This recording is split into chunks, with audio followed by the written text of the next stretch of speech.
Strategi mencegah ekonomi makin kusut karena corona juga dilakukan oleh otoritas pasar saham. Salah satunya adalah dengan buyback emiten BUMN. Seperti yang jadi headline harian Kontan, buyback hanya sekedar menahan agar tak anjlok lebih dalam. Sudah ada 12 perusahaan BUMN plat merah yang siap menggelontorkan dana hingga 8 triliun rupiah. Secara umum, 12 BUMN memiliki dana cukup untuk buyback. Analis menilai buyback jadi komunikasi ke investor bahwa emiten ini masih layak untuk dikoleksi.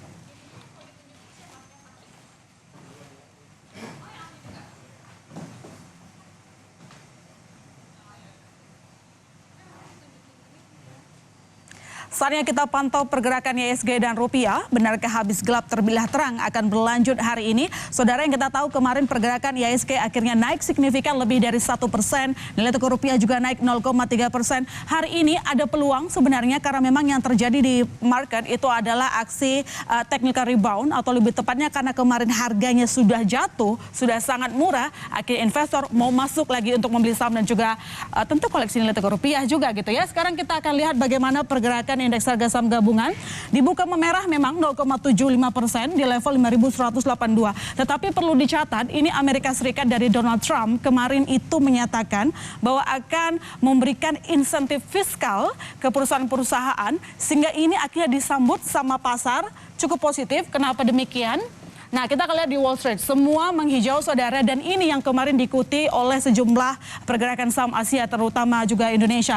Kalau kita lihat di sini bursa Amerika rata-rata semua menghijau, hampir 5%. Ini artinya kondisi market saat ini sudah mulai agak tenang begitu ya.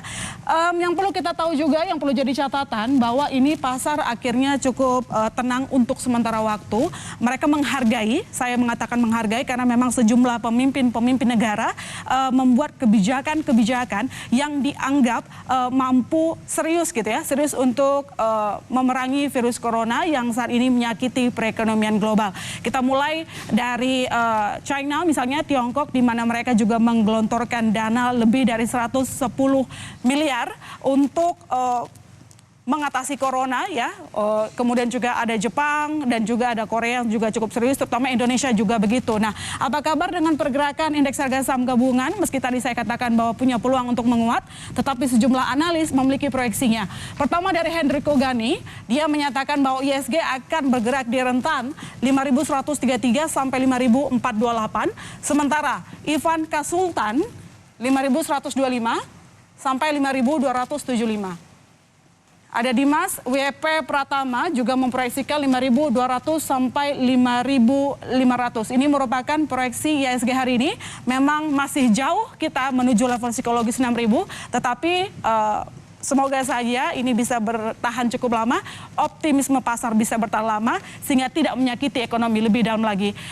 Pergerakan IHSG hari ini menutup perjumpaan kita di Kompas Bisnis. Saya masih Serta Regan undur diri. Sampai jumpa.